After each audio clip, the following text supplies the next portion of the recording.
BNP chairperson Khaleda জিয়ার নিজস্ব নিরাপত্তা ব্যবস্থা জোরদারের জন্য বাংলাদেশ টেলিযোগাযোগ নিয়ন্ত্রণ কমিশনের কাছে বেতার তরঙ্গ বরাদ্দ চেয়ে আবেদন করেছে বিএনপি। বিষয়টি নিশ্চিত করেছেন খালেদা জিয়ার ব্যক্তিগত সহকারী এভিএম আব্দুস সাত্তার। বলেন, বিএনপি চেয়ারপারসনের নিরাপত্তার জন্য সরকারের কাছে তরঙ্গ বরাদ্দ চেয়ে আবেদন করা হয়েছে, তবে এখনও অনুমতির বিষয়ে কোনো কিছুই জানানো হয়নি। বিটিআরসির পক্ষ থেকে জানানো হয়েছে, বিএনপি একটি রাজনৈতিক দল। এর আগে কোনো রাজনৈতিক দলকে তরঙ্গ বরাদ্দ দেওয়া হয়নি। তবে দল হিসেবে বিএনপির অনুকূলে তরঙ্গ বরাদ্দ না দিয়ে খালেদা জিয়ার নিরাপত্তায় নিয়োজিত অন্য কোনো প্রতিষ্ঠান থাকলে তাদের অনুকূলে তরঙ্গ বরাদ্দ দেওয়ার বিষয়ে ইতিবাচক অবস্থান প্রকাশ করেছে বিটিআরসি। কামন ব্রো, এসব অনেক কিছু আসবে আর যাবে, এক্সপার্ট কিন্তু থেকেই যাবে।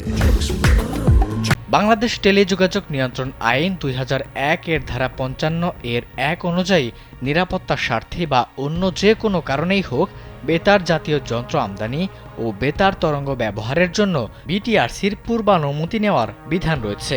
এ প্রসঙ্গে বিটিআরসির জনসংযোগ কর্মকর্তা জাকির হোসেন খান কালবেলাকে বলেন, আইন অনুযায়ী লাইসেন্সি প্রতিষ্ঠান ছাড়া কোনো রাজনৈতিক দলের অনুকূলে তরঙ্গ বরাদ্দ দেওয়ার নিয়ম নেই।